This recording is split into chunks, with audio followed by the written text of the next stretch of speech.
오늘 본문 요한복음 3장 30절 말씀 우리 같이 한번 읽겠습니다. 한 구절이니까요. 우리 큰 소리로 함께 읽었으면 좋겠습니다. 오늘 주실 은혜를 기대하며 다 같이 읽겠습니다. 시작. 그는 흥하여야 하겠고 나는 쇠하여야 하리라 하니라. 아멘. 우리 한 번만 더 읽어볼까요? 이 말씀을 묵상하고 또 주실 은혜를 기대하면서 한 번 더요. 시작. 그는 흥하여야 하겠고 나는 쇠하여야 하리라 하니라. 아멘. 네, 이 시간 함께 말씀 전해주실 분은 우리 오륜교회에서 또 다니엘 기도회로 사역하고 계시는 우리 주성화 목사님 오셔서 말씀 전해주실 텐데, 하나님 귀한 사자 목사님 보내주셔서 감사합니다. 목사님 우리 교회 와주셔서 감사합니다. 환영의 박수로 맞이해 주시면 감사하겠습니다.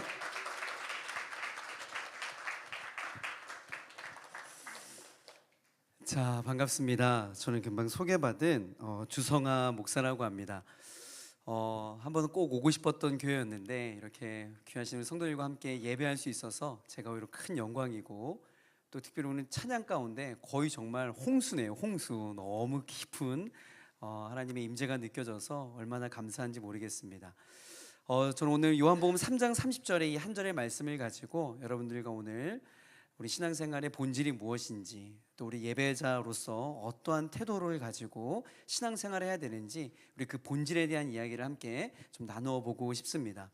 지난 여름 제가 이렇게 주로 가족들과 많은 시간을 보내지 못하는 큰 미안함이 많이 있어서 정말 큰 마음을 먹고 올 여름 시간을 내어서 우리 가족들과 함께 하와이를 다녀왔습니다. 와, 하와이 정말 좋더라고요. 그래서 차를 빌려서 하와이 이렇게 해안도를 달리는데, 야, 정말 지상낙원이 따로 없구나, 정말 좋구나라는 생각을 하면서 참 좋은 시간들을 보냈어요. 그런데 이 하와이에서 정말 멋진 절벽도 보고 파도도 보고 또 다양한 맛있는 음식도 먹고 많은 추억이 있었지만, 제가 이번에 일주일간의 그 여름 휴가 가운데 가장 인사이트가 있었고 가장 제 마음 가운데 감동이 있었던 것은 그런 어떤 자연 환경이 아니라 낯선 한 매장이었어요.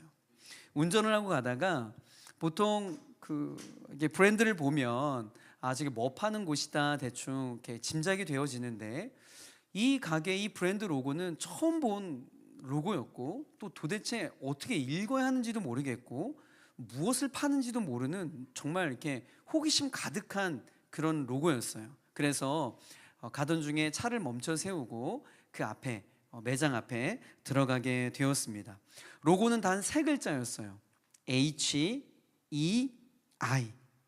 정말 어떻게 읽어야 할지도 모르는 이 브랜드 로고는 사람들로 하여금 궁금증을 자아내게 했고, 또 이 심플한 로고에 대해서 문의하는 모든 사람들에게 저처럼 이 로고가 무엇입니까? 라고 물으면 그때 이 로고에 대한 의미를 설명하면서 복음을 전하기 위해서 그런 목적으로 이 로고를 만들었다라는 이 제작자의 설명을 들을 수가 있었어요. 매장 직원의 그 로고에 대한 설명을 듣고서는 온몸에 정말 전율이 느껴지더라고요. 이 브랜드의 풀네임은 뭐냐면 He is greater than I라고 하는 브랜드예요. 브랜드명이 길죠. He is greater than I라고 하는 브랜드입니다. 이 브랜드 네임은 오늘 설교 본문인 요한복음 3장 30절의 말씀, 그는 흥하여야 하겠고 나는 쇠하여야 하리라 라고 하는 이 세례 요한의 위대한 신앙 고백의 모티브를 가지고 이 브랜드 네임을 만든 거예요. 그러니까 그는, 즉 예수님은 나보다 크신 분이다 라고 하는 의미를 살리기 위해서 대문자로 HE라고 표현을 하였고, 나는 소문자 I로 그렇게 표시를 한 거예요. 그리고 나서 그 중간에 부등호 표시를 해가지고 그는 나보다 크신 분입니다 라고 하는 이 의미를 아주 시각적으로 많은 사람들에게, 그 앞을 지나가는 많은 사람들에게 이 의미를 전달을 하고 있었던 겁니다. 실제로 미국에 있는 많은 청년들이요, 저희는 이 한국에서는 모르지만 미국에 있는 많은 청년들이 이 브랜드의 모자, 신발, 그리고 또 다양한 굿즈들, 또 가방들, 많은 이 용품들을 들고 다니고 있었어요. 심지어 이 로고 스티커를 자신의 노트북, 그리고 텀블러, 심지어 자동차 유리의 뒷면에까지 붙이면서 당당하게 자신의 신앙을 표현하는 모습을 보면서 참 많은 생각을 하게 되었습니다. 여러분, 아주 본질적인 질문이지만 우리가 고민하며 또 생각해 봐야 될 질문이 뭐냐면, 여러분, 신앙생활이 무엇이라고 생각하세요? 신앙생활의 궁극적인 목표가 무엇일까요? 우리가 신앙생활할 때 어떤 사람은 주일마다 정한 시간이 되어지면 이렇게 어떤 교회라고 하는 공간에 나와서 정기적으로 예배드리는 것, 이렇게 정의할 수도 있을 거예요. 또 어떤 사람은 신앙생활을 꾸준히 기도하고 성경 말씀을 보는 그 반복적인 행동을 신앙생활이라고 정의할 수도 있겠죠. 또 어떤 사람은 교회에 나와서 충성되이 봉사하고 헌신하고 전도하는 것이라 표현할 수도 있을 겁니다. 모두 다 맞는 말이에요. 그러나 조금 더 깊이 생각해 보면 결국 이 모든 것들은 한 가지 목적을 향하고 있음을 우리가 알 수 있다라는 거예요. 그럼 그것이 무엇일까요? 우리가 왜 교회에서 예배하는 거죠? 우리가 왜 정기적으로 말씀을 보고 기도하는 것일까요?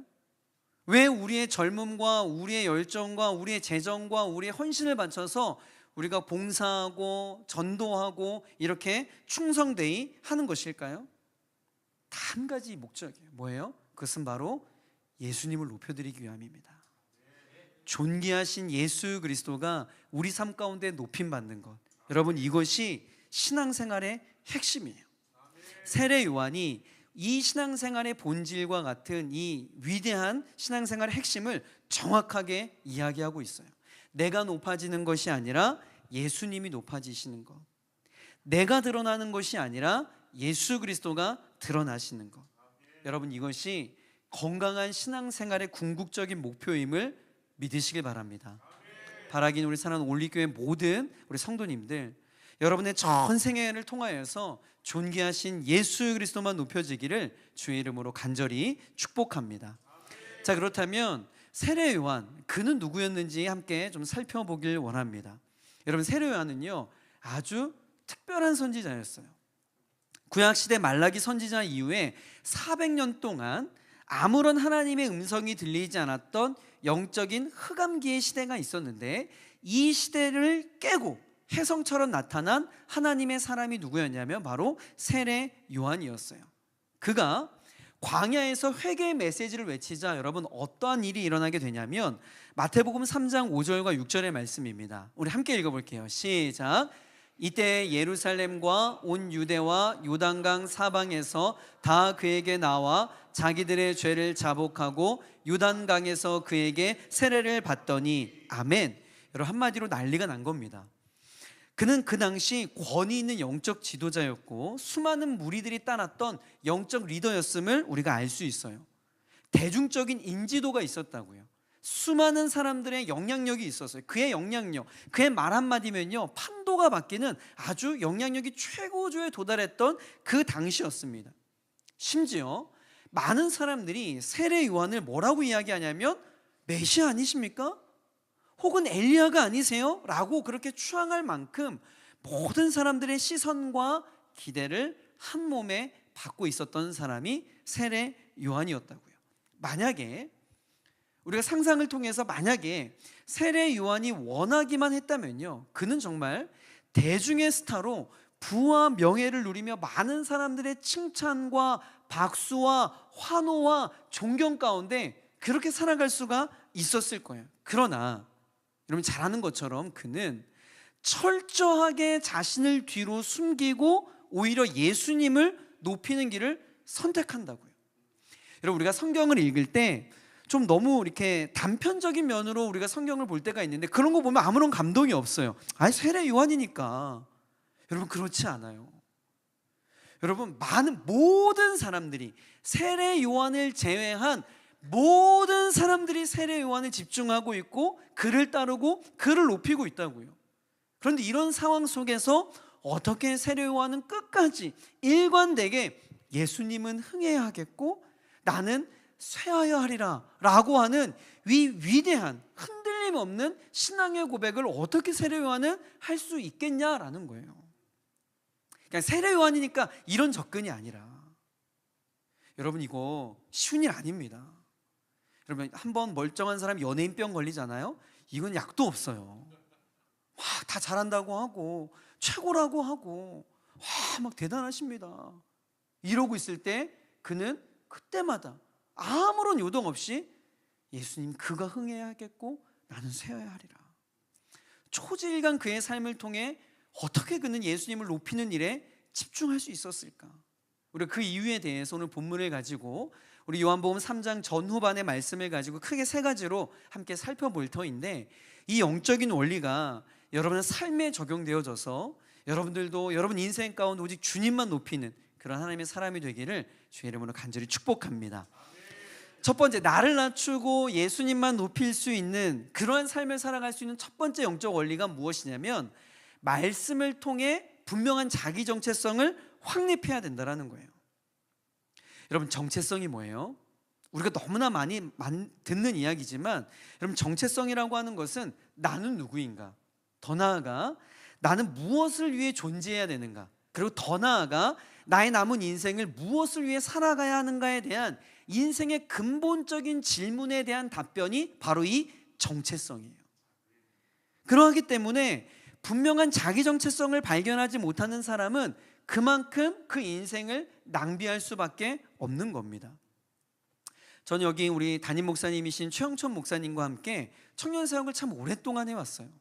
그러면서 많은 청년들을 만나고 그들과 만나 정말 이런저런 이야기를 나누다 보면 그들이 고민하고 있는 대부분의 문제들이 어디서부터 야기되었는지를 알 수가 있습니다. 그것은 무엇이냐면 그들의 처한 환경의 문제가 아니에요. 어떤 그들의 주변의 어떤 다른 문제가 아니라 내가 누구인지,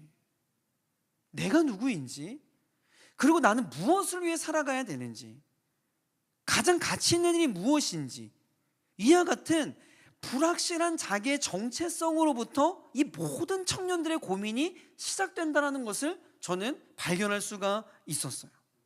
어떤 청년은요, 자신의 스펙과 사회적 성공이 곧 자신의 가치라고 믿고 있어요. 또 어떤 청년은 타인으로부터 받는 평가와 인정이 자신의 정체성의 기준이 되기도 합니다. 그래서 놀랍게도 SNS상에서 보여지는 다른 누군가와 자기를 비교하면서 쉽게 좌절하고 인생의 방향을 잃어버린 청년들을 너무나 많이 보게 돼요. 여러분, 이처럼 무엇을 통해 자신의 정체성을 규명하느냐에 따라 그 인생의 방향이 결정되어지는 거라고요. 세상이 기준으로 제시하는 돈, 명예, 학력, 스펙, 외모, 성공, 여러분, 이러한 불완전하고 가변적인 요소들로 자신의 정체성이 정의되잖아요. 그럼 그 인생 자체가 쉽게 흔들릴 수밖에 없는 거예요. 성공하면 자신감이 생기는데, 세상적인 기준으로 성공하면 자신감이 생기는데 실패하잖아요. 자신의 존재 자체가 부정당하게 됩니다. 많은 돈을 소유하면 존귀한 존재인 반면에 좀 가난하잖아요. 재정적으로 어렵잖아요. 쓸모없는 인생으로 해석되어져 버려요. 그러하기 때문에 우리는 이 세상의 목소리를 통해 내 자신의 정체성을 정의해서는 안 됩니다. 성경은 자기 정체성을 하나님 앞에서 내가 누구인가로 정의해야 한다라고 신구약 성경을 통하여서 일관되게 우리들에게 말하고 있어요. 왜냐하면 영원히 변하지 않는 진리의 말씀 안에서 자신이 누구인지 이 정체성이 규명되어야만 흔들리지 않는 삶을 살 수 있기 때문에 그래요. 당연한 이야기죠. 제가 어려운 이야기하는 이야기가 아니라 당연한 이야기예요. 우리를 지으신 창조주 하나님 안에서 피조물인 우리가, 우리의 존재가 정의되어질 때 여러분 가장 안정감을 누릴 수 있는 거예요. 가장 완벽한 자신의 정체성을 발견하게 되는 거라고요. 여러분, 저 역시 마찬가지입니다. 예수님 인격적으로 만나고 부르심을 받아 신학교에 들어가기로 결단했을 때 여러분 제 삶에 참 많은 변화가 있었어요. 심지어 여러분 제 이름이 뭐냐면 주성하 목사예요. 이름이 심상치 않죠? 네. 혹시 주씨 있으십니까? 주씨 없으시죠? 저희 성이 보통이 아니 주 예수 그리스도부터 이렇게 내려온 족보거든요. 근데 여러분 예전에는 초등학교, 중학교 막 이렇게 너무 유치하잖아요. 초등학교 때 제 성이 주씨라는 이유로 제 6년 동안 제 별명이 뭐였냐면 주전자였어요. 너무 유치해. 아니 어떻게 하면 주전자처럼 생기는 거죠? 좀 중학생이 되면 좀 소망이 있을까 부푼 마음을 가지고 중학교 입학했습니다. 제 별명이 뭐예요? 주윤발, 주성치 막 너무 유치한 거예요. 그냥 그렇게 불려졌어요. 그런가 보다 하고 살았습니다. 그런데요, 제가 하나님 인격적으로 만나고 신학교로 가기로 했을 때 하나님께서 저에게 주신 선물이 있어요. 뭐냐면 제 이름이 하나님 말씀으로 완전히 해석되어지고 그렇게 저에게 말씀해 주셨어요. 그 비밀을 알려드릴게요. 삼행시가 있거든요. 문을 한번 띄워주시면 제가 그 영적인 비밀을 알려드리겠습니다. 주 예수 그리스도의 은혜와 성령님의 위로교통하심과 하나님의 사랑이 우리 올림교회 모든 성도님들 머리 위에 있을지어다. 아멘. 아멘. 네. 여러분, 제가 하나님 인격적으로 만나 신학교로 갔을 때 하나님께 모든 목사님들이 설교를 마치시고 축도로 하는 고린도후서 13장 13절의 말씀으로 제 이름이 완전히 해석되어지니까요, 이전은 대충 주전자로서의 삶이었는데 그 이후에는 삼위일체라니까, 트리니티야. 그러니까 어딜 가더라도 적어도 성부, 성자, 성령 하나님의 이름에 먹칠하는 인생은 되지 말아야겠다. 이 이름의 고린도서 13장 13절의 말씀처럼 어딜 가든지 누군가를 블레싱하고 누구를 축복하고 누구를 세워주는 인생을 살아야겠다라고 하는 영적인 몸부림들이, 영적인 동기들이 제 삶 가운데 마구마구 솟구쳐 오르는 거예요. 여러분, 이게 정체성이라고요. 이게 정체성입니다. 여러분, 세례 요한이 그러했어요. 그는요, 자신의 정체성을 주변 사람들의 평가와 해석을 통해 규명하지 않았다고요. 요한복음 1장 19절부터 23절의 말씀을 보면 제사장들과 레위인들이 요한에게 찾아와 질문을 합니다. 막 이슈가 되니까, 핫 이슈가 되니까 이들이 찾아오는 거예요. 너의 정체가 뭐냐? 너가 그리스도냐? 라고 묻습니다. 그러자 무엇이라고 이야기하냐면 20절이에요. 자, 우리 함께 읽어보겠습니다. 시작. 요한이 드러내어 말하고 숨기지 아니하니 드러내어 하는 말이 나는 그리스도가 아니라. 자, 또 이렇게 질문합니다. 21절에 또 묻되 그러면 누구냐? 너가 엘리야냐? 이르되 나는 아니라. 또 묻되 너가 그 선지자냐? 대답하니 아니라. 그러니까 세례 요한은 자신을 향한 사람들의 평가와 목소리에 자신의 정체성을 찾지 않았다고요. 그러면서 무엇이라고 고백하냐면 우리 23절의 말씀인데 우리 함께 읽습니다. 시작. 이르되 나는 선지자 이사야의 말과 같이 주의 길을 곧게 하라고 광야에서 외치는 자의 소리로라 하니라. 아멘. 여러분, 무슨 이야기냐면 세례 요한은 자신의 사명과 자신의 정체성을 뭐예요?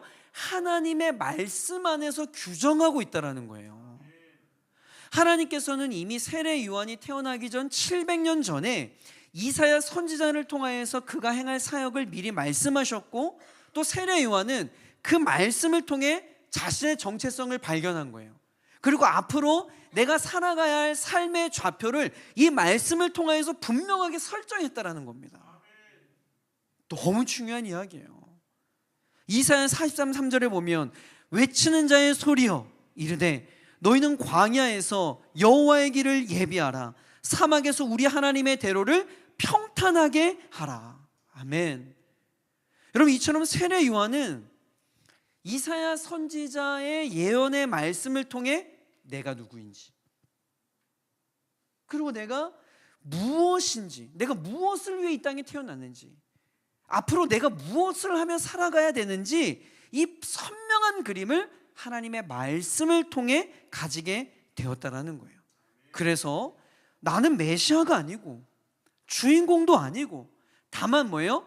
주님이 오실 길을 예비하는 뭐라는 거예요? 소리일 뿐이라고 자신을 당당하게 소개할 수 있었다라는 것이죠.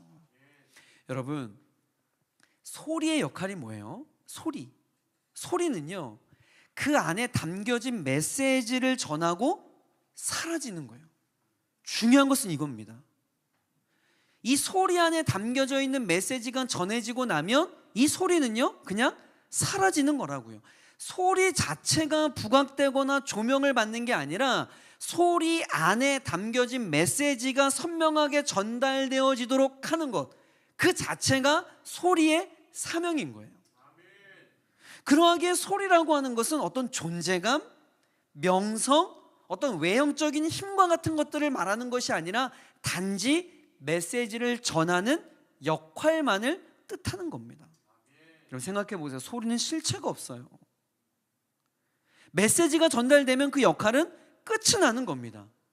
그러하기에 세례 요한은, 소리였던 세례 요한은 자기 존재 스스로를 드러냈던 것이 아니라 오로지 뒤에 오실 메시아, 즉 예수 그리스도를 드러내는 통로 역할로 쓰임 받았던 거예요. 여러분 이게 참된 성도의 삶입니다. 이러한 삶의 자세를 통해 예수님이 높임 받는 거예요. 여러분 우리가 오해하는 게 있습니다. 많은 사람들이요 오해하는 게 뭐냐면, 우리가 세상적인 성공을 하고 또 어떤 위치에서 1등을 하고 남들에게 주목받는 삶을 살아야만 예수님이 높임을 받는 것일까요? 상 받는 자리에 올라서 우리가 흔히 인터뷰 때 이 모든 하나님께 영광 올려드립니다, 이런 멘트를 통해서만 예수님이 높임 받는 거예요? 이런 고지론적 접근 방법은요 이 복음적이지가 않아요. 예수님을 높이는 것은 스포트라이트가 비출 때만이 아니라 오히려 아무도 보이지 않는 그 자리에서 내가 낮아질 때 예수님 높임 받는 거예요. 각자의 부르심에 따라 그 현장에 자신의 존재감을 강조하기보다, 나의 역할이나 남들에 대한 인정을 추구하기보다 일상의 현장에서 진정한 메시아인 예수님이 드러나고 예수님이 중심되어지는 삶이 살아갈 때, 그럼 이게 예수님이 높임받는 삶이라는 겁니다. 여러분 아멘이십니까? 사랑하는 우리 온리교회 성도 여러분, 세례 요한뿐만 아니라 성도인 우리들 역시 여러분 소리로 부름받았음을 믿으시길 바랍니다. 여러분 무엇을 위해 그렇게 아둥바둥 열심히 살아가세요? 여러분 무엇을 위해서 이렇게 열심히 신앙생활 하시는 겁니까? 만약에 그것들을 통하여서 여러분이 드러나고 여러분의 흔적이 남겨진다면 여러분 그 열심은 죄송하지만 아무런 의미가 없는 허망한 열심으로 끝나게 될 거예요. 여러분 예배도 마찬가지예요. 아무리 우리가 열정적으로 하나님을 예배한다 할지라도 그 예배를 통해 나의 흔적만이 남고 그 예배를 통하여서 내가 주목되어진다면 여러분 그 예배는요 하나님이 받는 예배가 아니라는 거예요. 바라기는 여러분 우리 모두 주님 앞에 서게 되는 날이 있을 거예요. 우리가 그 주님 앞에 섰을 때에 그때 우리 주님께서 사랑하는 아들아, 사랑하는 딸아, 너의 인생을 통해 내가 드러나고 높임을 받아 내가 참 기뻤단다. 여러분 이러한 주님의 칭찬을 받는 자들이 되길 축복합니다. 여러분 중요한 것은요 이러한 분명한 성도의 정체성을 갖기 위해서는 하나님의 말씀이 우리를 무엇이라 여기는지 그 말씀에 귀를 기울여야 된다는 거예요. 세상의 소리를 듣는 것이 아니라 하나님의 말씀에 귀를 기울여야 된다는 겁니다. 여러분 성경은 이야기해요. 요한복음 1장 12절에 이렇게 이야기합니다. 함께 읽습니다. 영접하는 자 곧 그 이름을 믿는 자들에게는 하나님의 자녀가 되는 권세를 주셨으니 아멘. 여러분 주 예수 그리스도를 믿는 저와 여러분 이미 하나님의 뭐예요? 자녀가 되는 새로운 정체성을 갖게 되었다라는 거예요. 그럼 아멘. 고린도후서 5장 17절은 이렇게 이야기합니다. 함께 읽습니다. 그런즉 누구든지 그리스도 안에 있으면 새로운 피조물이라 이전 것은 지나갔으니 보라 새 것이 되었도다. 아멘. 여러분 그리스도 안에 있는 저와 여러분은요 과거의 어떠한가 상관없이, 과거에 여러분이 어떤 인생을 살았는지, 과거에 여러분이 어떠했는지 그거와 상관없이 새로운 피조물이라고 하는 정체성을 갖게 된 줄 믿으시길 바랍니다. 또 성경은 이야기해요. 베드로전서 2장 9절에 이렇게 이야기합니다. 시작. 너희는 택하신 족속이요 왕같은 제사장들이요 거룩한 나라요 그의 소유된 백성이니 아멘. 여러분 우리가 이 음성을 들어야 된다는 거예요. 세상이 우리에게 이야기하는 그런 것들로 우리의 정체성, 우리의 나됨을 기준하는 것이 아니라 하나님께서 우리를 향하여서 이야기하신 이 말씀, 이 하나님의 말씀을 통하여서 우리의 정체성을 발견하시길 주의 이름으로 축복합니다. 여러분, 저를 한번 따라해 봅시다. 나는 하나님의 자녀다. 나는 새로운 피조물이다. 나는 하나님의 나라를 세우는 사명자이다. 아멘. 여러분, 세상의 평가가 아닌, 세상의 목소리가 아닌 하나님의 말씀 속에서 성도의 정체성을 발견하여서 예수님만 높이는 복된 인생이 되기를 주의 이름으로 간절히 축복합니다. 이게 첫 번째 영적인 원리예요. 내가 누구인가, 나의 정체성을 세상의 평가와 세상의 어떠함이 아니라 하나님의 말씀으로부터 나의 정체성을 발견하는 것. 여러분, 두 번째, 자신을 낮추고 예수님을 높이는 삶을 살아갈 수 있는 두 번째 영적인 원리는 무엇이냐면 내가 믿고 있는 예수님이 누구인지 정확히 아는 거예요. 여러분, 제가 위에서도 언급을 했지만 신앙생활은요, 단순히 종교적 행위가 아닙니다.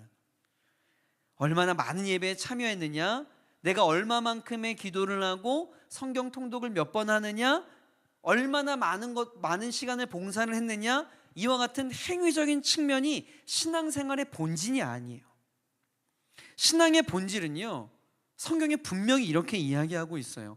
요한복음 17장 3절의 말씀인데 우리 함께 읽어보겠습니다. 시작. 영생은 곧 유일하신 참 하나님과 그의 보내신 자 예수 그리스도를 아는 것이니이다. 아멘. 여러분, 놀랍게도 성경은 영생 자체가 예수 그리스도를 아는 것이다 라고 선언을 하고 있어요.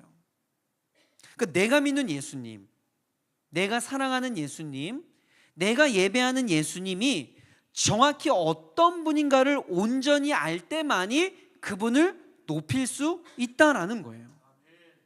여러분, 세례 요한이 그러했습니다.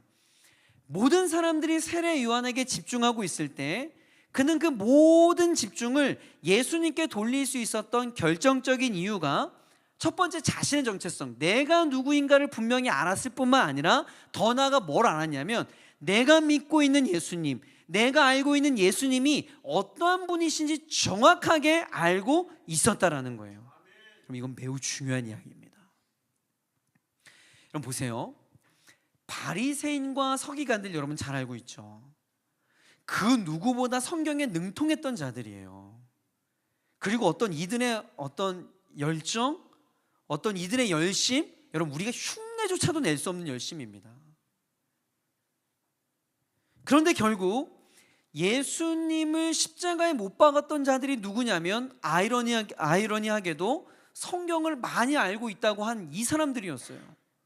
예수님을 십자가에 못 박았던 자들은 결국 누구였냐면 종교적 열심으로 가득 차 있었던, 열심으로 친다면 이들을 따라갈 수 없었던 바리새인과 서기관들이었다고요.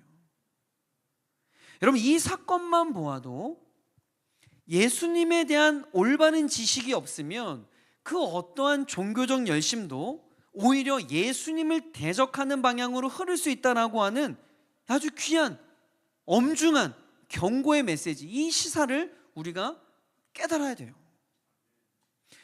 베드로, 여러분 잘 아시죠? 베드로도 마찬가지예요. 베드로가 예수님한테 어떤 위대한 신앙을 고백합니까?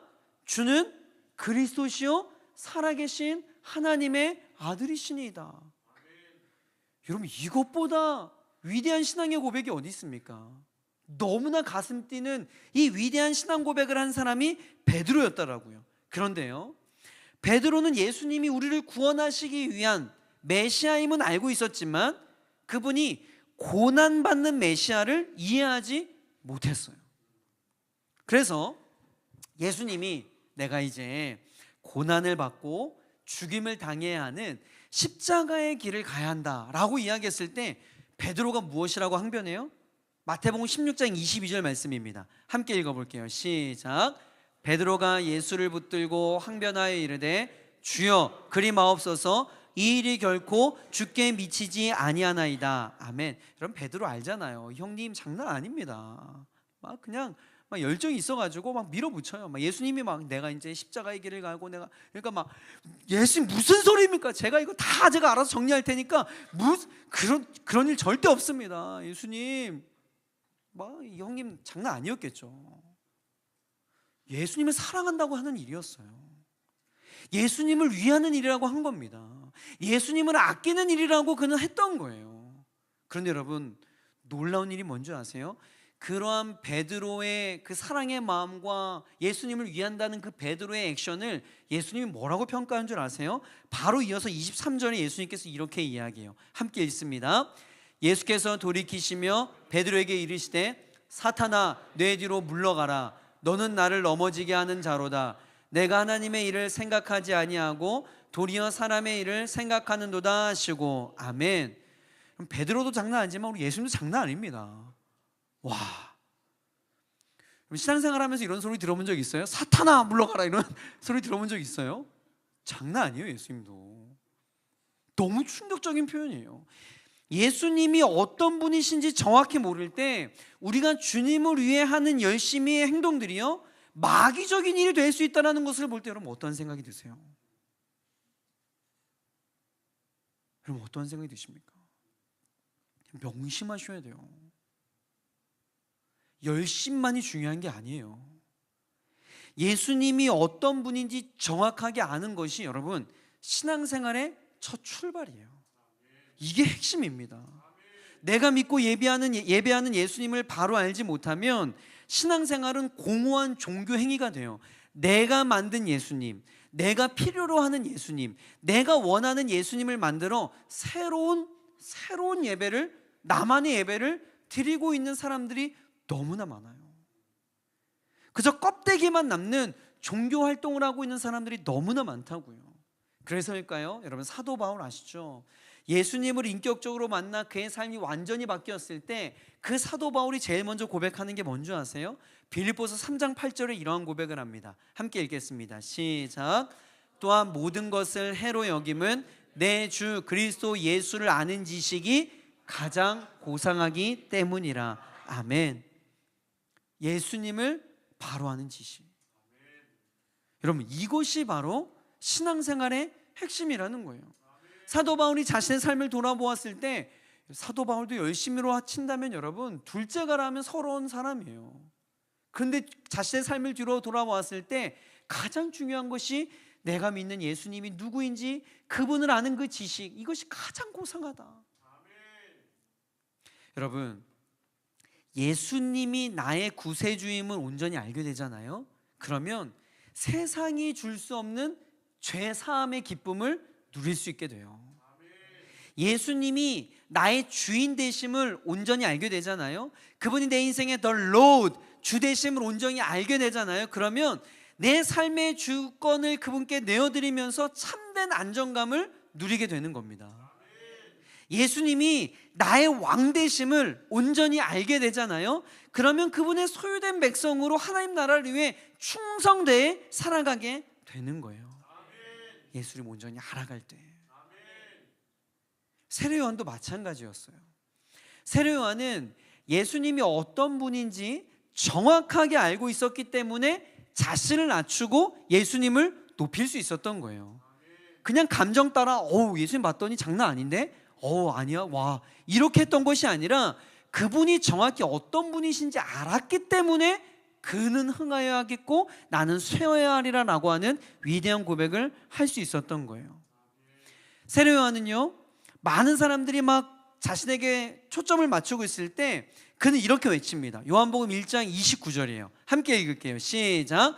보라 세상 죄를 지고 가는 하나님의 어린 양이로다. 아멘. 많은 사람들이 막 세례요한 만세, 세례요한 최고입니다. 당신은 정말 선지자예요. 아니요, 당신은 메시아입니다. 당신 엘리야이십니까? 모든 사람들이 그를 추앙하고 있을 때 모든 시선을 예수님께 돌리는 한 방의 메시지 전합니다. 보라! 나를 볼 것이 아니라 보라!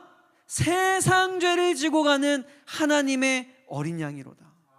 여러분 우리가 이 표현을 잘 한번 좀 분석을 해보자고요.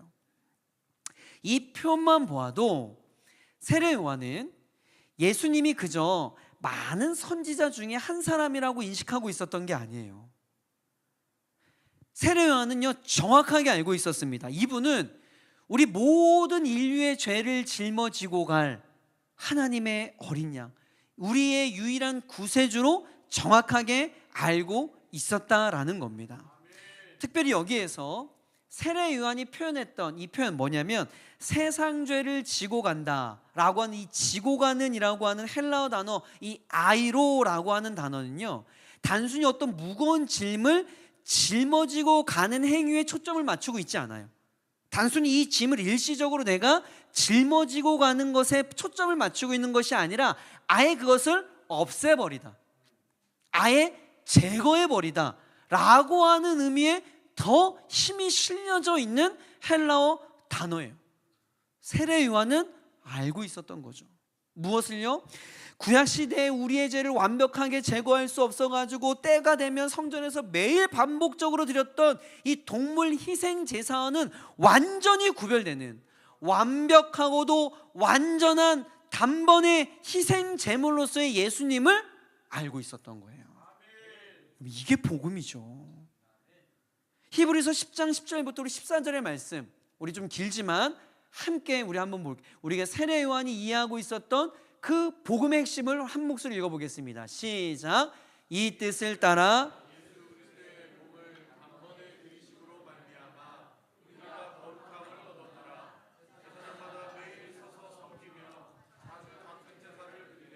이 제사는 언제나 죄를 없게 하지 못하거니와 오직 그리스도는 죄를 위하여 한 영원한 제사를 드리시고 하나님 우편에 앉으사 그 후에 자기 원수들을 자기 발등상이 되게 하실 때까지 기다리시나니 그가 거룩하게 된 자들을 한 번의 제사로 영원히 온전하게 하셨느니라. 아멘. 한 번의 제사로 영원한 효력을 발생하도록. 여러분, 이게 복음이에요. 요한은, 세례 요한은 복음의 핵심인 예수님께서 인류를 구원하기 위한 온전한 대속 제물이심을 알았기 때문에 그를 높일 수가 있었던 거예요. 여러분, 그뿐만이 아닙니다. 1장 30절에 보면 세례 요한이 이렇게 이야기를 해요.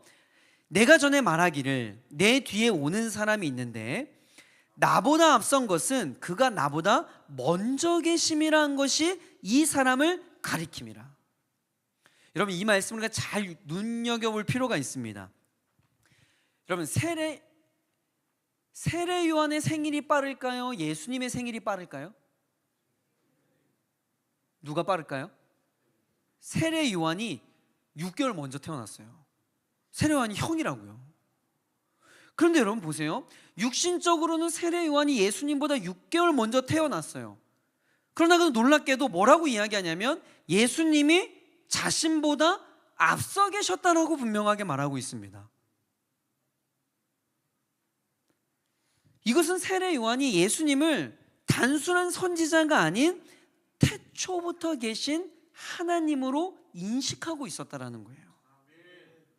만약에 이러한 인식이 없었다면 세례 요한에게 있어서 예수님은 그저 사역 후배겠죠. 고향 동네 후배, 이렇게 인식하고 내 선지자 후배 정도로 인식했겠죠. 그러나 요한은 예수님을 영원부터 존재하신 하나님으로 알고 있었기 때문에 그분을 온전히 높여드릴 수 있는 거예요.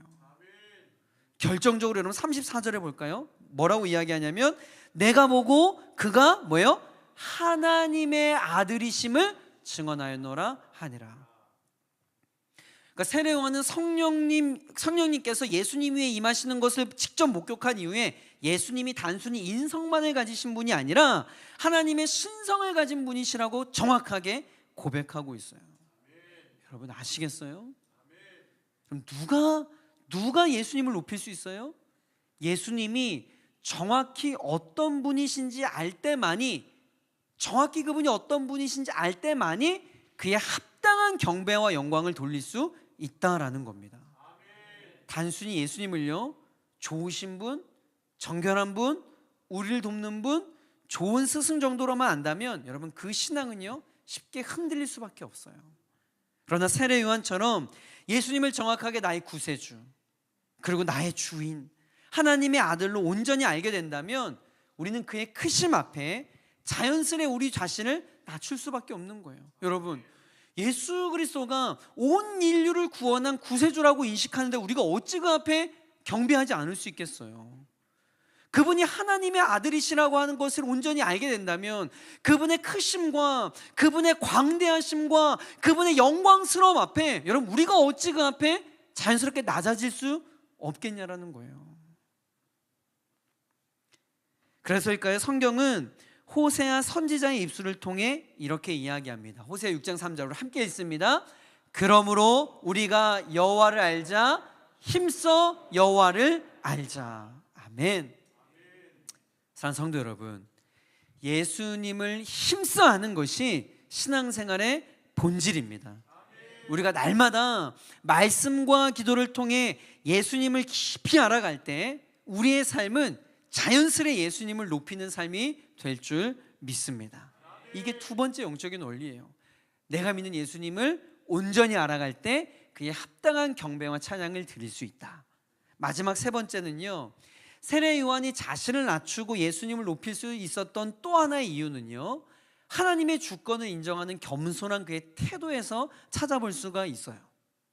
세례 요한을 보잖아요. 요한복음 1장, 2장, 3장 계속 쭉 보면 그의 시선이 언제나 자기 만족이나 유익에 있지 않다라는 것을 볼 수가 있습니다.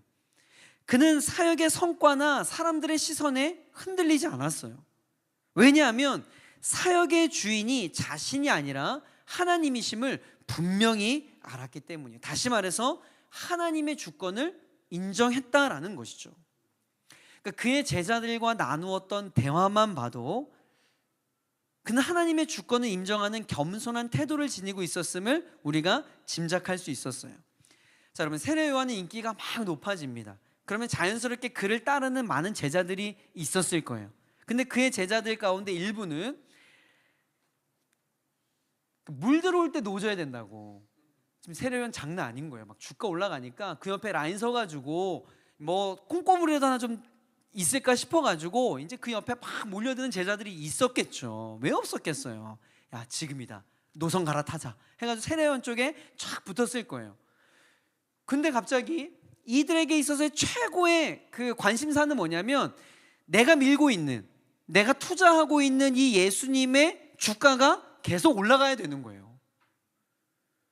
이 예수님에게 집중된 시선이 다른 것에 흔들려서는 안 됩니다.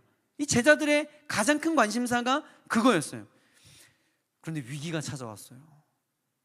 자, 3장 26절 말씀입니다. 그들이 요한에게 가서 이르되 라피여, 선생님과 함께 요단강 저편에 있더니 곧 선생님이 증언하시던 이가 세례를 베풀매 사람이 다 그에게로 가도이다. 여러분, 지금 우리가 그냥 읽었지만 이 다급한 제자들의 심리 상태가 여러분 느껴지세요? 이걸 캐치하셔야 돼요. 예수님 정신 똑바로 차리세요. 지금 그럴 때가 아닙니다. 세례 요한 제자들이 요한 선생님이요, 지금 그럴 때가 아니에요. 지금 정신 똑바로 차리세요. 지금 당신에게 많은 사람들이 환호를 했는데 옆 동네 지금 난리 났습니다. 지금 예수님이 세례 요한 선생님이 얘기했던 그분이 지금 세례를 베풀었는데요, 다 지금 그쪽으로 라인 섰어요. 정신 똑바로 차리세요. 지금 뭐라도 좀 해보세요. 뭘 좀, 뭐 장풍을 쏘든 뭐라도 좀 한번 해보세요, 선생님. 예? 병든 자를 고치든 뭘 하든 좀 한번 좀 뭘 해봐야. 지금 막 난리가 난 거예요. 그런데 막 그런 위기감을 느껴서 세례 요한에게 가서 불평하고 했던 이 제자들의 그 원성에 세례 요한이 단호하게 이렇게 이야기합니다. 3장 27절 말씀이에요. 함께 읽어볼게요. 요한이 대답하여 이르되 만일 하늘에서 주신 바 아니면 사람이 아무것도 받을 수 없느니라. 하늘에서 주신 바 아니면 사람이 아무것도 받을 수 없느니라. 나의 영향력과 이 모든 사역의 열매는 하나님께서 주신 것이기 때문에 하나님이 주시지 않으면 우리가 아무것도 받을 수 없다라고 세례 요한은 확신하고 단호하게 이야기하고 있는 거예요. 여러분, 너무 중요한 이야기예요. 내 사역의 열매, 그로 인한 영향력, 나의 현재 위치, 여러분, 이 모든 것은요 나의 열심과 노력으로 얻어낸 것이 아니라 하나님께서 일방적으로 나에게 은혜 베푸신 선물이라고 하는 것을 확신하고 있었던 거예요. 다시 말해 자신의 모든 것은 하나님의 주권 속에 달려 있다라고 하는 놀라운 신앙 고백을 하고 있는 거예요.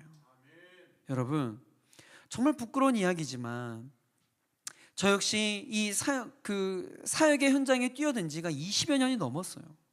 그런데 여러분, 제가 지금도 내 안에 계속적으로 싸우고 있는 것들이 뭔 줄 아세요? 어떠한 나에게 맡겨진 사역의 현장에서 그 모든 사역의 열매가 나의 열심과 나의 탁월함과 나의 어떠함 때문에 이루어진 결과로 착각하는 거예요. 그래서 많은 사람들의 주목을 받고 많은 사람들의 칭찬을 받고 많은 사람들의 그런 어떤 위대한 피드백에 대해서 내가 좋아하고 그것에 내 마음을 뺏기고 여전히 그 싸움을 하고 있다고요. 저뿐만 그렇습니까? 많은 사람들이 교회에서 사역을 하고 봉사할 때 받는 유혹이 뭐예요? 사역의 열매를 하나님의 은혜가 아닌 나의 실력으로, 나의 수고로 인한 결과물로 여겨서 많은 사람들에게 인정과 박수를 받고 싶은 세상적인 욕구가 불쑥불쑥 솟구쳐 올라온다고요. 이게 우리의 연약함이고 이게 우리의 민낯이라고요. 그러나 여러분, 세례 요한은요, 그럴 때마다 자신의 사역과 영향력은 하나님께서 주신 것이다. 내가 잘나서 한 것이 아니라, 나의 어떤 something 스페셜한 무엇 때문이 아니라 이 모든 것들은 하나님께서 주신 것이다. 그러하기 때문에 자신의 사역을 통해 드러나야 할 것이 있다면 오직 존귀하신 예수 그리스도, 그분만이 드러나야 된다라고 하는 확신이 있었어요. 그래서 자신을 따르는 사람들의 수가 줄어들고 그의 제자들이 막 예수님께로 가는 상황 속에서도 그는 불평하지 않고 오히려 뭐예요? 기뻐해요. 왜요? 자신에게 맡겨진 소리라고 하는 그 사명을 완수하고 있으니까. 그 기쁨을 세례 요한이요, 결혼식장에서 누리는 신랑 친구의 기쁨으로 비유하면서 이렇게 설명을 합니다. 29절의 말씀인데요, 신부를 취하는 자는 신랑이나 서서 신랑의 음성을 듣는 친구가 크게 기뻐하나니 나는 이러한 기쁨으로 충만하였노라. 아멘. 이게 무슨 이야기냐면 예수님을 신랑으로 비유하는 거예요. 그리고 세례 요한은 신랑의 친구로 이야기하는 겁니다. 결혼식의 주인공은 신랑이지 신랑의 친구가 아니라는 거예요. 그날의 모든 포커스와 모든 것들은 이 신랑에게 집중되어야 되지 신랑 친구에게 집중되어서는 안 된다라고 하는 분명한 자기의 위치를 알고 있었어요. 세례 요한은 신랑 대신 예수님의 친구로서 그 기쁨을 충만하게 누리고 있었던 거예요. 여러분, 이처럼 세례 요한은 자신에게 주어진 모든 것은 은혜로 주어진 것이기 때문에 사라지는 것도 하나님의 뜻이라면 기쁨으로 받아들였어요. 아예 접근 방법이 달랐다고요. 세례 요한의 제자들은 세례 요한의 영향력이 줄어드는 것을 실패라고 규정하였습니다. 그러나 세례 요한은 단 한 번도 그렇게 생각하지 않았어요. 왜냐하면 그의 성공 기준을 사람이 얼마나 나를 따르는가, 얼마나 많은 사람들이 모이는가, 얼마나 영향력을 끼치는가, 얼마나 그런 사람들로부터 칭찬과 박수를 받느냐, 여러분, 세례 요한의 성공 기준은 그게 아니었다고요. 그의 성공 기준은 뭐냐면 나에게 맡겨진 사명, 뭐예요? 소리로서의 역할, 그분의 메시지를 전달하고 그분이 얼마나 높임받는가, 이것으로 그의 모든 사역의 성공 기준을 두었다라는 거예요. 여러분, 욥도 마찬가지입니다. 욥은요, 하루아침에 모든 재산과 자녀를 잃었지만 그 상황 속에서 불평이 아닌 하나님의 주권을 인정해요. 욥기에서 제가 참 좋아하는 말씀이 이건데요, 함께 읽어볼게요. 1장 21절입니다. 시작. 주시니도 여호와시오 거두시니도 여호와시오니 여호와의 이름이 찬송을 받으실지니이다. 아멘. 여러분, 정말 아멘이십니까? 많은 자들이 주시니도 여호와시오 거두시지는 않으시는 자도 여호와시니 오직 저에게 계속 주시옵소서. 여러분, 이거 정말 쉬운 이야기가 아니에요. 주시니도 여호와시오 거두시니도 여호와시니 여호와의 이름이 찬송을 받을지니라. 세례 요한의 고백과 같은 맥락입니다. 욥에게 있어 성공과 실패는요, 얼마나 많은 것을 누리고 소유하는 데 달려있는 것이 아니라 나의 삶을 통해 여호와 이름이 찬송받는 것, 하나님의 뜻이 이 땅에 이루어지는 것. 여러분, 저도 철들었나 봐요. 요즘에 자꾸 무슨 생각이 드냐면 너무 짧아, 인생이. 너무 짧아. 그러면서 드는 생각이 이렇게 헛짓할 시간이 없는 거예요. 예? 제가 아까 이야기했잖아요. 이게 부교육자 지금 제가 한 20년, 25년 하고 있거든요. 이렇게 한 텀 더 하면 리타이어야. 그리고 주님 오시는 거야.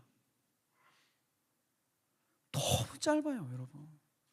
이 짧은 인생 가운데 가장 가치 있는 일이 뭐냐면 내가 드러나고 나의 이름에 명성이 있고 내가 얼마나 많은 영향력을 끼치고 내가 얼마나 유명해지고 이런 거 할 시간이 없어. 이런 거 할 시간이 없어. 그 짧은 인생을 통하여서 존귀하신 예수 그리스도가 얼마나 더 높임 받는지.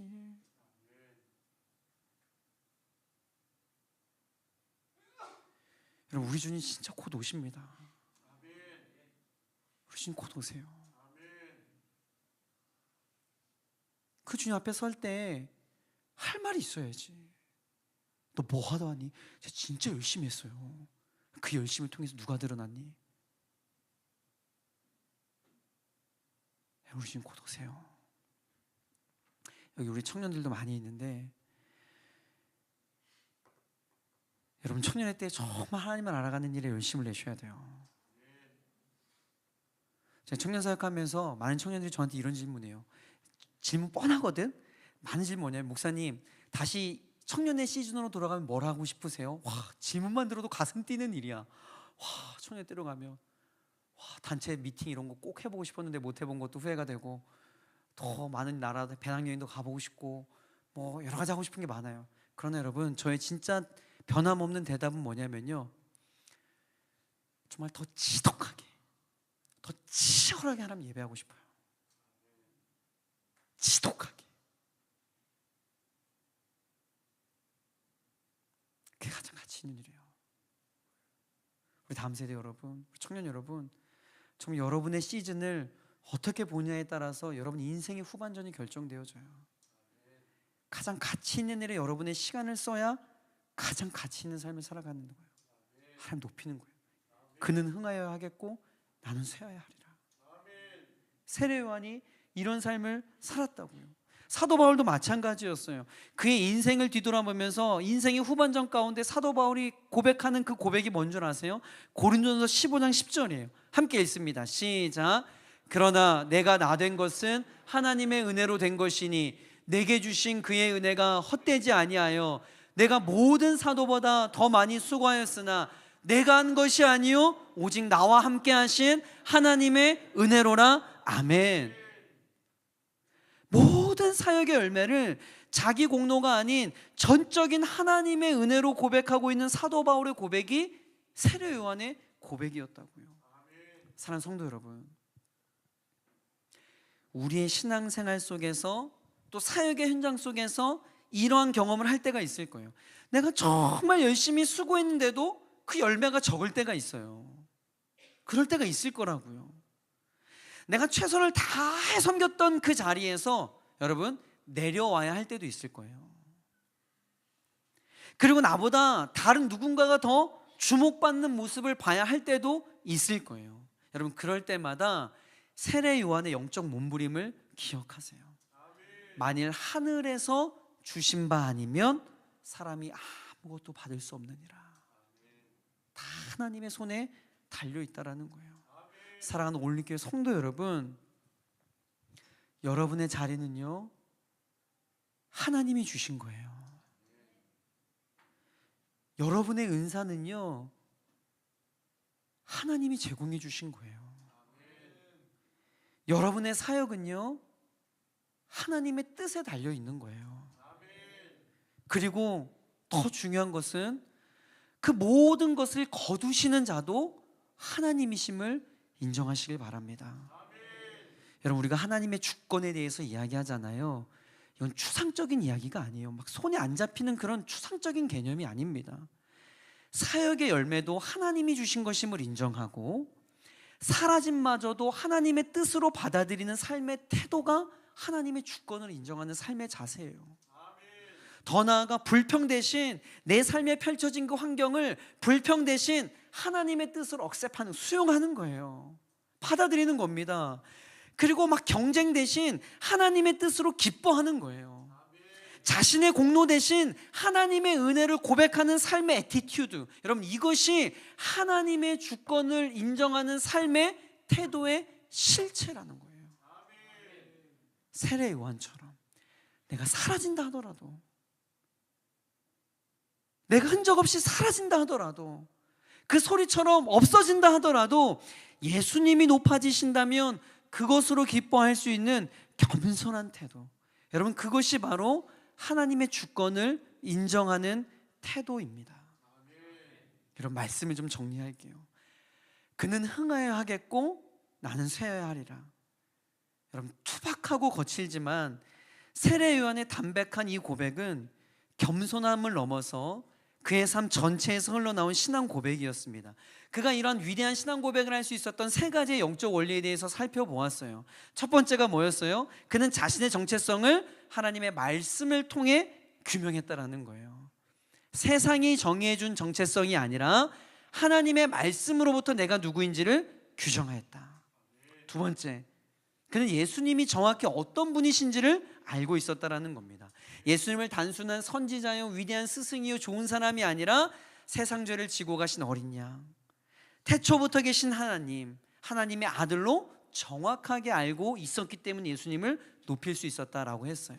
마지막 세 번째 뭐예요? 그 모든 것이 하나님의 주권에 있음을 인정하는 성숙한 믿음이 있었다라는 겁니다.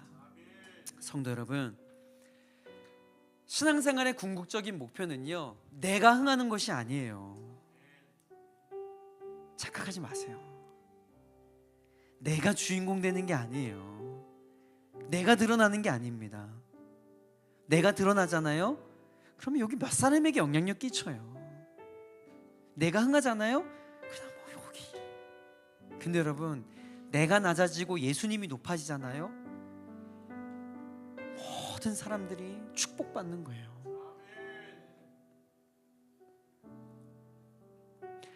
예수님을 내 인생의 무대 위로 모셔드리는 것, 그래서 예수님만 존귀와 영광과 찬송을 받게 하는 것. 여러분, 마지막 여러분들과 이 얘기를 좀 나누고 싶어요. 여러분, 어떻게 하면 예수님을 가장 높여드릴 수 있을까요?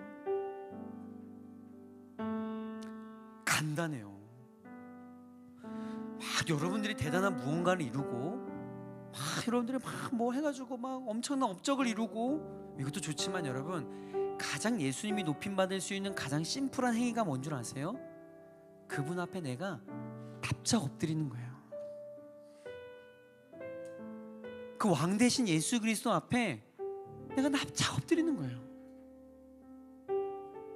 내가 납작 엎드리잖아요? 그분이 높아지셔. 그리고 여러분, 내 뜻과 내 자랑을 다 내려놓고 예수님을 주인으로 인정하는 거, 여러분, 이것이 주님을 높이는 길이고, 성경에서 이렇게 내가 그분 앞에 납작 엎드리는 걸 뭐라고 이야기하냐면 예배라고 이야기해요. 여러분, 예배를요, 원어적으로 보잖아요. 히브리어 단어로 샤하라고 하는 단어를 씁니다. 그분의 발 앞에 입맞추다. 프로스퀴네오, 그분 앞에 헬라어 프로스퀴네오, 그분 앞에 납작 엎드리다. 이게 예배예요. 예배가 다른 게 아니라 그분 앞에 납작 엎드리는 것. 그러면 그분이 높아지세요. 그분 높아지신다고요. 여러분, 저는 지금 오륜교회에서 다니엘 기도회라고 하는 사역을 하고 있어요. 근데 2년 전부터 하나님께서 또 다른 부르심을 허락해 주셔서 다니엘 기도 2.0의 시대를 저희가 가슴에 품고 전 세계를 다니면서 디아스포라 다니엘 기도회를 하고 있어요. 제가 작년에만 카운트해 봤더니 16개 나라에 제가 35번 비행기를 탔더라고요. 올해도 벌써 한 10개국을 다니면서 디아스포라 다니엘 기도를 하고 있어요. 근데 제가 평생 낮아짐이 무엇인가에 대해서 제가 잊을 수 없는 예배가 있습니다. 제가 작년에 에티오피아 아디스아바바에서 예배를 드렸어요. 그곳에 있는 현지인들과 예배를 드렸는데 뭐 예배 환경이 열악하잖아요. 이렇게 모인 곳에 있는데 함께 막 예배하자고 하는 거예요. 근데 막 그들이 장난 아니잖아요. 진짜 조금 MSG 해가지고 1m씩 뛰는 거야. 한 2시간 동안 이렇게 찬양하고 있더라고요. 그래서 저는 걱정이 되는 거예요. 이들 이러다가 큰일 날 텐데 이거 뭐 되겠나? 근데 갑자기 찬양 인도자가 올라오더니 모든 걸 다 스탑시키는 거예요. 그러더니 진중하게 우리가 이래서 되겠냐고, 부족하다는 거예요. 난 너무 오바스러운데 부족하대. 이렇게 예배할 수 없대. 왕 대신 그리스도 앞에 우리가 어떻게 이렇게 예배하겠냐고 막 뭐라 그러는 거예요. 예배 인도자가 올라오더니. 그러더니 정적이 흐르더니요, 거기 있는 모든 사람들이 이렇게 예배하기 시작하는 거예요. 무릎 꿇음이 아니었습니다.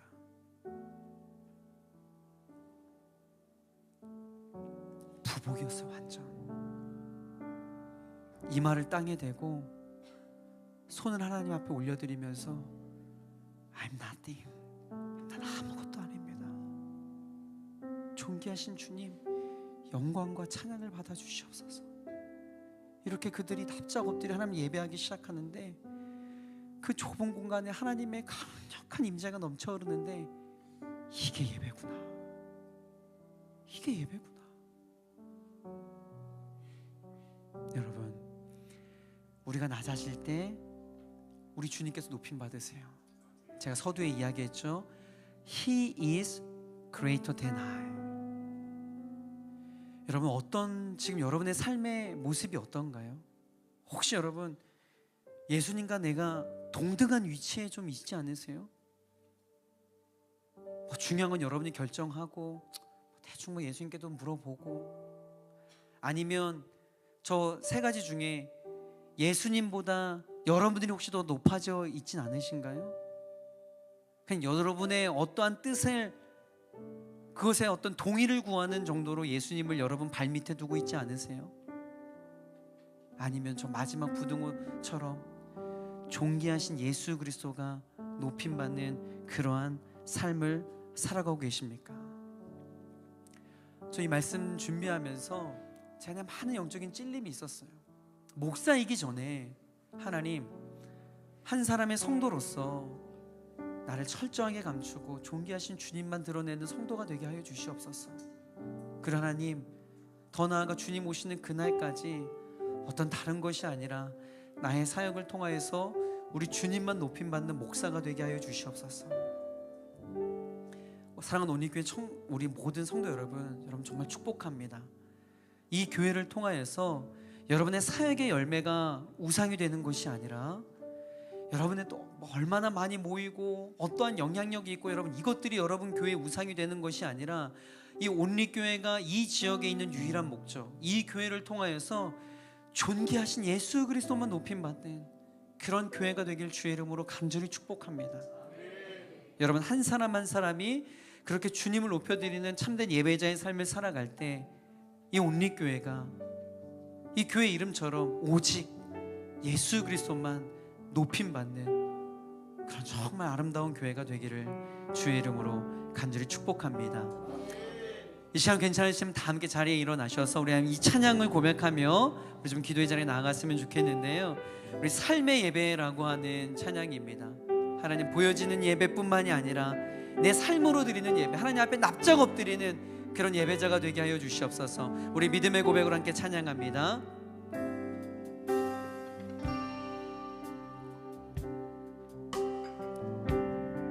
보여지는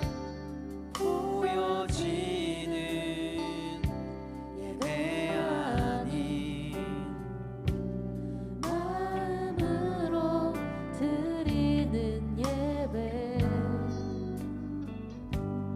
노래하는 찬양보다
주 앞에요 주님 예배합니다.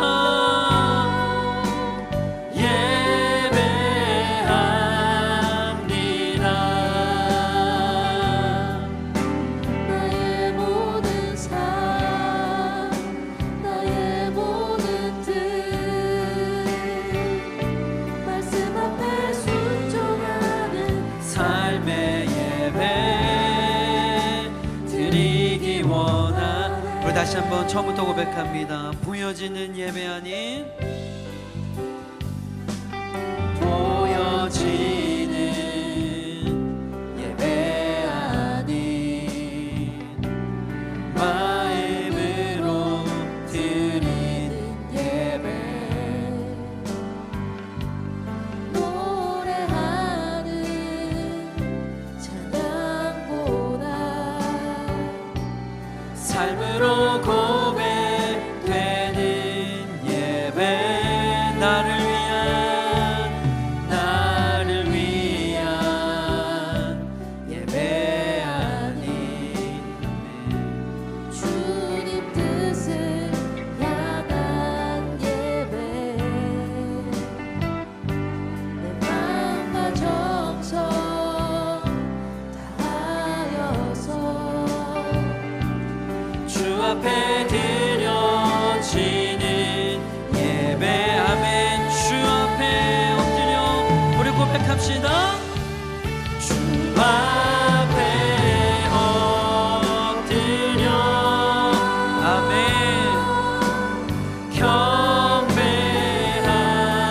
경배합니다. 온전한 예배 내 맘의 예배 내 모든 것 받기 합당하신 아멘. 주 앞에 엎드려 예배합니다. 아멘. 나의 모든 삶 나의 모든 삶 나의 모든 뜻 말씀 앞에 순종하는 삶. 다시 한번 주 앞에 엎드려 주 앞에 엎드려 경배합니다. 경배함 온전한 예배 온전한 예배 내 맘의 예배 내 모든 것 받기 합당하심은 주 앞에 주님을 예배합니다.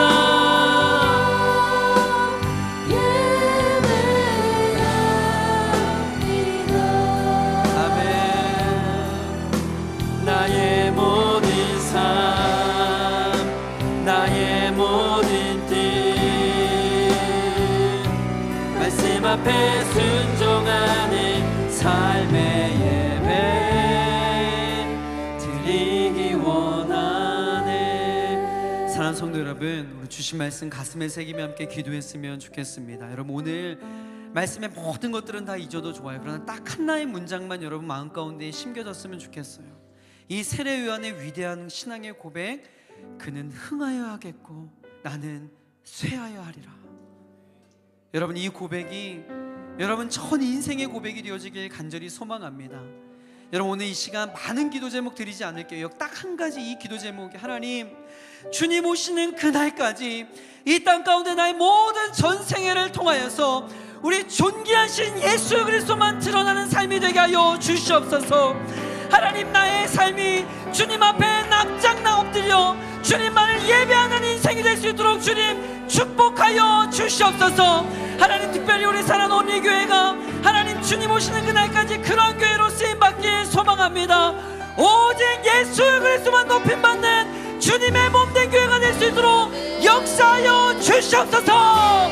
우리 거룩한 두 손 높이 들고 주님의 이름 한번 부르짖고 기도합니다. 주여. 하나님 아버지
왕이십니다. 주님만이 왕이십니다. 주님만이 왕이십니다.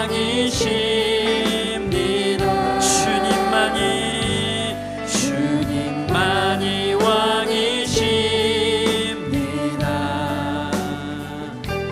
주님만이 왕이신 내 삶에 내 삶에 내 삶에 내 삶에 내 삶에 내 삶에 내 삶에 내 삶에 아멘 내 삶에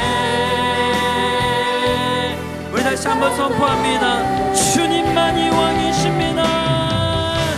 주님만이 왕이심 아멘 주님만이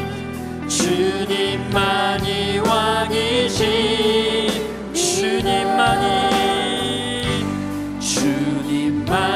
왕이십니다. 주님만이 왕이신 이곳에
주님만이 왕이십니다.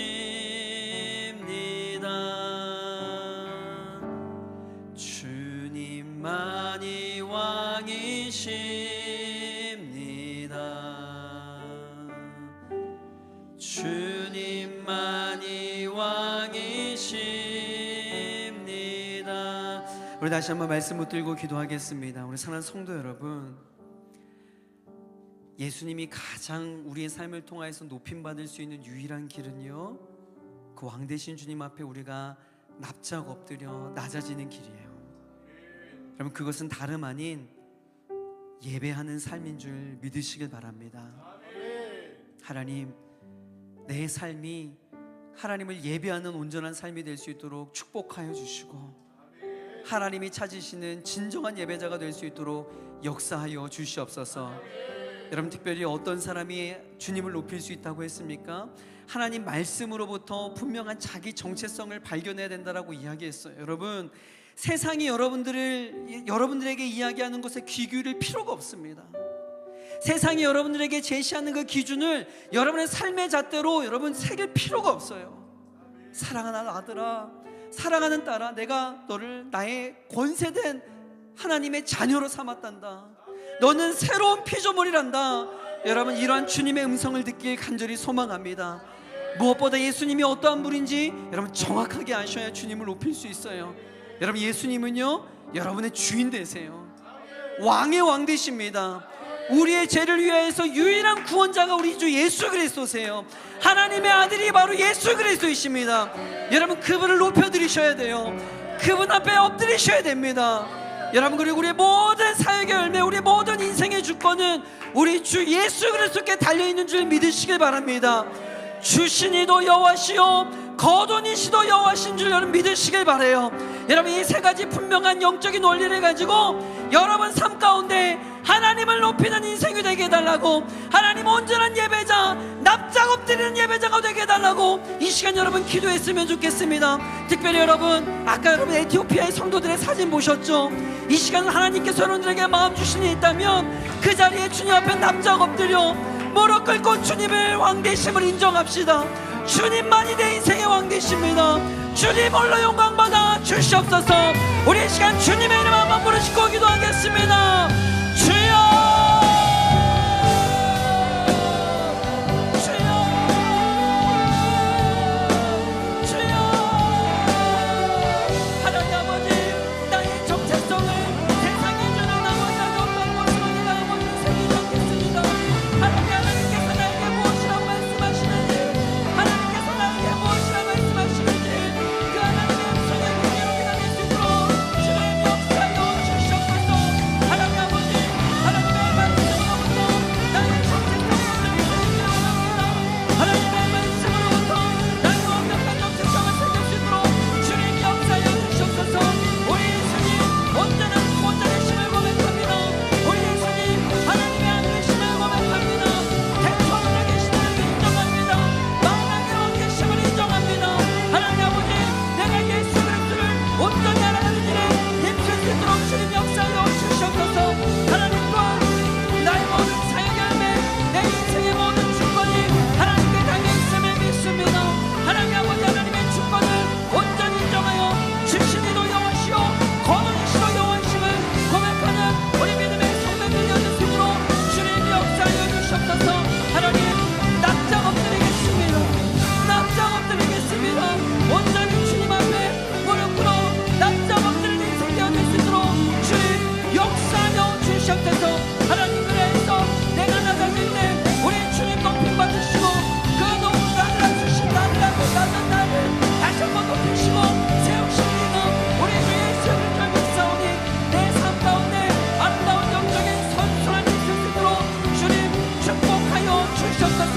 하나님, 우리 사랑하는 우리 교회 모든 성도님들 아버지 하나님 귀한 공동체로 아버지 부르셨사오니 하나님 앞에서 비전에 맞게 온전히 세워받을 수 있도록 주님 역사하여 주시옵소서. 주님이 영광 되심을 선포합니다. 주님이 영광 되심을 선포합니다. 하나님의 나라주시고 붙잡아 주시옵소서. 우리가 온전히 납작 엎드려 나가지게 소망합니다. 우리가 납작 엎드려 주님 앞에 나가지게 소망하오니 주님 역사하여 주시옵소서. 하나님, 이 시간 아버지 우리 새겨주신 말씀이 우리 삶 가운데 온전한 삶의 지표가 되어줄 수 있도록 도와주시고 이 말씀이 우리 삶 가운데 유일한 하나님의 말씀이 되어줄 수 있도록 역사하여 주시옵소서. 주님을 찬양합니다. 주님을 높여드립니다. 영광과 영광과 찬양을 받아주시옵소서. 영광과 영광과 찬양을 받아주시옵소서. 하나님 앞에 강력한 성령의 임장할 때 아버지 목소리되게 하여 주시고 이곳에 찬양받아 아버지 주시고 회복의 역사가 있을 수 있도록 도와여 주시옵소서. 하나님, 이 교회가 이 소식을 영적인 것을 전할 수 있는 하나님의 거룩한 교회가 되는 것을 도와여 주시고 아버지 오직 예수 그리스도만 오직 아버지 하나님의 소망하는 복된 교회가 될 수 있도록 주님 역사해 주시옵소서. 우리 성도 여러분, 마지막으로 한 번만 더 기도하길 원합니다. 여러분, 이 시간 주님의 몸된 교회인 우리 온리처치를 위해서 기도했으면 좋겠어요. 여러분, 하나님은 우연이 없고 실수가 없으신 분이십니다. 여러분, 아멘이십니까?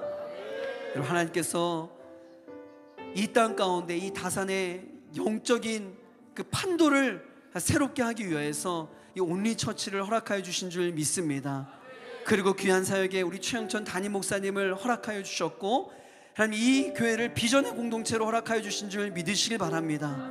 여러분, 사랑하는 성도 여러분, 여러분들이 이곳에 그냥 우연히 온 것이 아니에요. 그냥 옆에 교회가 있어서 온 것이 아니라 하나님께서 그 비전이 있기 때문에 여러분들을 이 비전의 공동체로 불러주신 줄 믿으시길 바랍니다. 우리 최영천 목사님을 위해서 기도하십시오. 우리 최영천 목사님 가운데 성령의 갑절의 영감을 더하여 주셔서 하나님 준비한 말씀을 선포할 때마다 살아나는 역사가 있게 하여 주시고 치유와 회복의 역사가 있게 하여 주시옵소서. 하나님이 온리 처치를 통하여서 존귀하신 예수 그리스도만 영광받게 하여 주시고 지치고 상한 영혼들을 아버지 곳에 보내주셔서 살아나는 역사가 있게 하여 주시옵소서. 하나님이 다산이 신도시가 이 온리 처치 때문에 축복받게 하여 주시고 아버지 하나님 이 교회가 거룩한 영적인 방파제 역할을 잘 감당할 수 있도록 역사해 달라고 여러분의 교회를 위하여서 우리 사랑하는 담임 목사님이신 우리 최영천 목사님을 위하여서 이 시간 우리 마지막 있는 힘을 다해 우리 두 손 높이 들고 주님의 이름 한번 부르짖고 기도하겠습니다. 주여 하나님 아버지 이 시간 아버지 우리 처치를 위하여서 기도합니다. 하나님 아버지 주님의 몸된 교회가 우리 처치가 아버지 이 시대에 하나님 아버지 존귀하게 쓰임받는 교회가 될 수 있도록 주님 역사하여 주시옵소서. 우연히 없고 실수가 없으신 하나님 아버지 하나님 이 교회가 이 땅 가운데 우연히 생겨난 것이 아니라 하나님의 놀라운 아버지의 세계하여 세워진 줄 믿습니다. 하나님 아버지 주변 환경을 바라보지 않고 오직 하나님만 바라보는 할 수 있도록 도와주시고 아버지 이 교회가 하나님의 영광을 누리는 복된 교회가 될 수 있도록 주님 역사하여 주시옵소서. 살아날지어다 살아날지어다 하나님 아버지 이 교회를 통하여 수많은 영혼들이 살아나게 하여 주시고 수많은 가족들이 주님에게 하여 주시옵소서. 하나님 특별히 아버지 모든 예배 가운데 기름 부으셔서 하나님 이 예배 때마다 치유되고 회복되는 역사가 있게 하여 주시고 이 예배 때마다 아버지 하나님 지치고 상한 영혼들 병든 영혼들 아버지 살아나는 역사가 있게 하여 주시옵소서. 하나님 우리 사랑하는 최우천 담임 목사님 아버지 교회 영적인 믿음으로 세우셨사오니 하나님 지치지 않게 하여 주시고 아버지 신실하게 아버지 사람의 눈치를 보는 것이 아니라 하나님 바라보며 이 귀한 곳에 잘 감당할 수 있도록 주님 역사하여 주시옵소서. 하나님 이 교회를 통하여서 다산 신도시가 축복받게 하여 주시고 이 교회를 통하여서 이 도시가 아버지의 놀라운 영적인 기름 부으심이 있는 아버지 도시가 되어질 수 있도록 주님 은혜 넣어 주시옵소서. 하나님 이 놀라운 비전을 위하여서 하나님의 사람들을 부르셨사오니 비전의 공동체로서 아버지 이 귀한 삶들을 잘 감당해 나갈 수 있도록 주님 일하여 주시옵소서. 이 시간 말씀을 예수의 이름으로 사랑할지어다 사랑할지어다. 하나님 회복되고 치유되는 역사가 아버지 우리 천지를 통하여 일어날 수 있도록 주님 역사하여 주시옵소서. 그러한 모든 수련의 아버지 교회를 통하여 부기는 역사가 있게 하여 주시옵소서. 하나님 오늘 부족한 교회의 말씀을 배워나오나오리라. 하나님 말씀들이 우리 모든 성도님들의 신경 가운데 심겨지게 하여 주시고 아버지 부르짖고 간구할 때마다 응답되어지는 역사가 있게 하여 주시옵소서.